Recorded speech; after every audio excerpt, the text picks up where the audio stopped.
Good morning, my name is Bando and this is Breakfast with Bando, and today I'm going to be taking a look at the Sons of Horus. That's right, the War Master's own, the Green Meanies. Formerly known as the Lunar Wolves, the 16th Legion, the Sons of Horus, were the pinnacle of the Adapters Astartes, or more actually, Legiones Astartes. And they really were the pinnacle of everything that was a Space Marine. They were brutal in combat, they were cunning, they were brutally loyal to their liege and to the Emperor, and from that allowed the seeds of corruption to spread very quickly.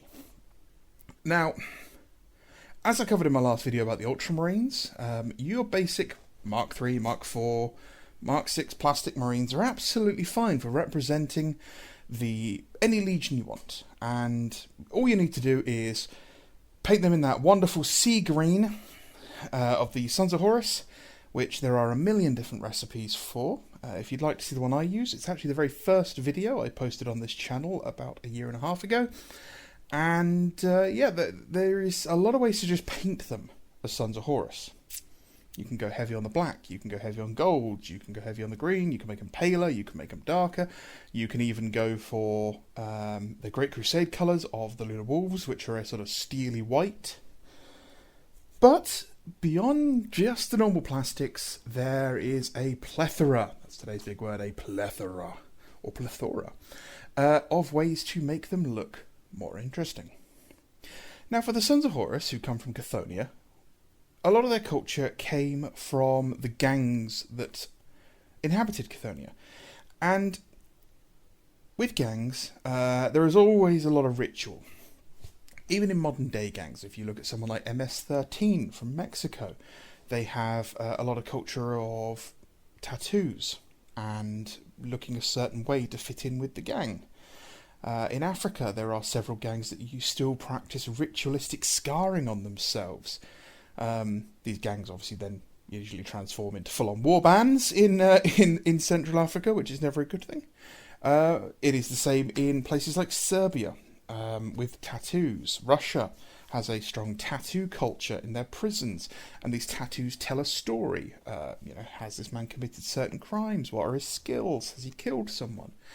And a lot of these things would apply to the Sons of Horus, especially those that came from Chthoniya. Now, the Sons of Horus fit into generally sort of four distinctive appearances. And those are the Lunar Wolves, Early War, Late Great Crusade, when they transitioned to the Sons of Horus, Mid-War, and then Late War to the Scouring. Now, the Lunar Wolves I'm not really going to cover that much because that's its own video entirely. But the main thing for the Lunar Wolves is pretty much traditionalist Legion stylings. So, Taruges, horsehair plumes, they would wear this pale sort of greyish off-white armour with black trim. Look at the covers for the first three Horus Heresy books, things like Horus Rising, and you'll see exactly sort of what the Lunar Wolves looked like. But after the victory at Ulanor and the largest Orc Empire was shattered, the Emperor said to Horus, look, you're my War Master now, make these guys your own. They were the Lunar Wolves before we found you. Change the name, make them more personal like all your brothers have done. Make them really yours to solidify the aspect that you are now my voice, my representative, and you are my War Master. So he did, and he renamed them the Sons of Horus, which is fun. And they changed colour from steely white to sea green, which is a kind of greeny, bluey green. And for the early war, you might see a little bit of Mark II, a little bit of Mark III, but more predominantly you'd be looking at Mark IV armour, Maximus armour. And this is because during the early war, during the build-up to the heresy, before the treachery of Horus at Istvan III, before he, pulled his first attacks, he spent a lot of time manipulating the logistics of the Imperium to prepare for the war. Now, being the War Master, he had the most pull out of any of the Primarchs. So if he said, hey, I need these supplies redirected to my forces, an Administratum clerk had no say in the matter. So he managed to get the top of the line, Maximus armour, Tartarus armour, you know, all the best vehicles, all his Deimos Predators, Spartan assault tanks, everything shipped to him directly. This man had the primiest of Amazon Prime accounts. And you would want to sort of phase away from the earlier, older marks of armour, like the Mark II, to the newer stuff. You'd want to keep it relatively clean. You know, you could throw in the odd Chthonian gang coins. They have, on some of the resin models, you'll see they have these little chains with all these bundles of gold coins, and these were a status symbol on Chthоnia for gangers. The better and tougher you were, the richer you were, the more of these you generally had. Same with Chthonian runes. They would have had the runes on the armour. These all can be found on the Forge World Sons of Horus decal sheet. There's a little bit of them, I think, on the... oh no, it's word bearers. Ignore me. So yeah, Forge World decal sheet, which I am hearing will be coming back, but onto Games Workshop's website. Funny thing, if you search for Horus on the current Games Workshop website, Horus Lupercal appears as a miniature, but then nothing happens when you click on him, which is really interesting. So yeah, early war, you want them looking like loyalists, more or less. You don't want them looking too chaosy. You don't want them looking too traitorous or run down. Now, mid-war. Mid-war is where we start to get some flavour, some real cool flavour. You know, we want to start throwing in the older armour marks, Mark II, Mark III. Supply lines are getting harder, so we want to really sort of start mixing things up.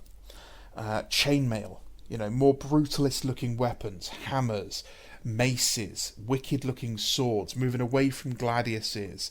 You know, the old Legiones Astartes equipment. No, we're getting our shit from some different supply lines now. We're starting to get supplied by the Dark Mechanicum. So look at things like the 40k Raptors kit for your wicked lightning claws and, you know, brutal saber-style swords. You know, the current Chaos Space Marine kit for axes and stuff. Start putting top knots in. You know, move away from the horsehair plumes, move towards top knots, more chainmail, Tarujas still.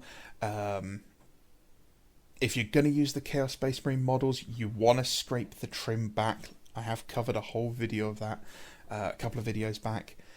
But you don't want too many of the arrows. You can do the very angular Roman-style arrows and the Thunderbolt-style arrows that were used by the Great Crusade, that sort of were the Emperor's personal symbol. Go for it, that would be fine. But less is more at this point. You don't want the spikes, you don't want the Chaos Corruption to be too prevalent. That comes sort of a bit later. So where we get to late war, this is where we can go all out. Mark V armour out the wazoo. Supply lines are shot. The Imperial fists have blockaded Chthоnia. We're fighting in the Sol system. Everybody is kicking everybody else's teeth in. You've got Mark VI armour at this point. You've got Mark V armour. You could even, if you're going to push it even later, go to Mark VII when they've captured Mars and they've landed on Terra at this point. Use the Chaos Space Marine kit. Again, still avoid too much of the chaosy side of things. The real sort of warp wibbliness, that doesn't come till much later. That really doesn't come until they've been exiled into the Eye of Terror, where the Chaos Gods and the power of the warp have had their way with them.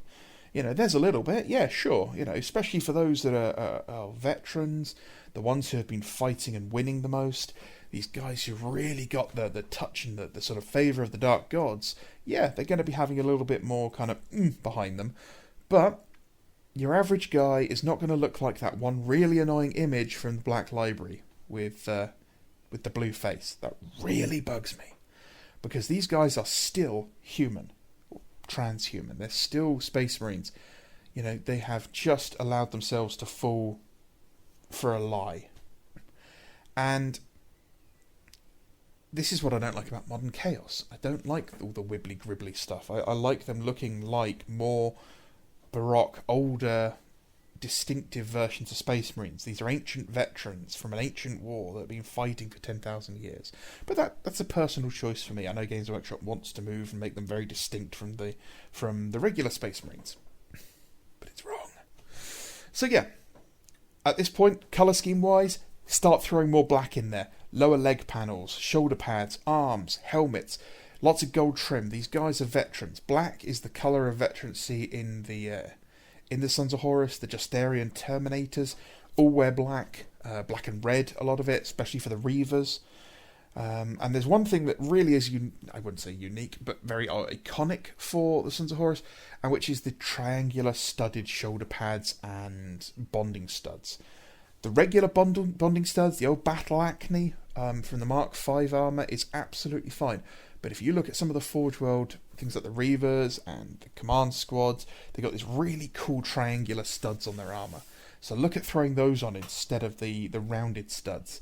Add some more chains in there. Add Chthonian runes. Add the coins. Great way of making the coins is to roll out a nice, long, thin sausage of green stuff and let it go completely hard. And then you can just slice it nice and thin. You can make absolutely tiny little bits of salami. And then all you do, you can get some super, super fine jeweler's chain and cut a tiny link, stick it on his waist or something, and then just super glue those gold coins on, or those little green stuff coins, and then paint them up gold. And stuff like that. That could really make your unit look cool. And that's what we want to do. Is we want to make them look cool, and we want someone to look at that army and go, I've never seen a model that looks like that. I never realised that, I could make my Sons of Horus, be that interesting. Mix in some chaos parts when you're doing late war, but not too many. You want the sort of the cooler, bigger shoulder pads, the scarier looking weapons. Make your characters stand out a bit more, but nothing crazy. Same goes for the vehicles. Don't do anything crazy for those. If you're doing late war, throw trophies on there. Throw the skulls and the helmets held on by chains or on spikes. Just watch out if you are doing that. You're not putting the wrong heads on there. You don't want Mark 7 heads and stuff. Great thing to do is on a lot of those Chaos kits, like the Chaos Land Raider, you get spikes. You can take the spike off, clip it off, just smooth down the arrow on the top, buy yourself some brass rod, sort of 1mm brass rod, drill through some skulls, some Mark 4 helmets, some Mark 3 helmets, and arrange them yourself, and then you just drill a little bit into the top and pop that arrow, like spike, on the top, and you've made your own spikes with your own stuff. So if you've got a friend out there who is always playing with, he's got an Imperial army, militia and cults, or Solar Auxilia, and he uses like the Krieg models for it, go on eBay and grab a load of Krieg heads. Get some 3D printed Krieg heads and make your own spikes. Really, really stick it in there with him. If you've got a guy who does, he's got an Imperial Fist army, lots of Mark 3, pile all those Mark 3 helmets in the corner on a tank, one of those horrible, horrible shot traps that all of the Imperial tanks have. On my current project at the moment, which is a Shadow Sword, I think, that's got a pile of Loyalist heads in one corner. And skulls everywhere. But the other thing you have to remember with all of these, no matter which whatever legion you're doing, what you're sticking on the model has to have purpose. It has to be there for a reason, and it also has to be kind of believable, because I see some stuff where these guys have got stuff stuck on them, and I'm just thinking, how would that work? He's got a las cannon strapped on his back because he killed a guy and he carries it with him everywhere. I'm like, cool. Why? Like, that las cannon is as heavy as he is. Why would you do that? It looks ridiculous. Maybe he uses it. Give him a las cannon and stick him as the sergeant in your Devastator squads. But yeah, it's make it believable. Why does he carry a certain weapon? Why has he got certain skulls? Why has he got a lot of skulls around his waist, sort of thing? Make it believable. Make it interesting. Have fun. That's what we're here for. As always, my name is Bando. I appreciate every single one of you, especially those of you that have dropped comments on the last video, and those of you who have subscribed recently. I love you all. My name is Bando, this is Breakfast with Bando, and I shall see you next time where we'll be covering the Raven Guard. Thank you.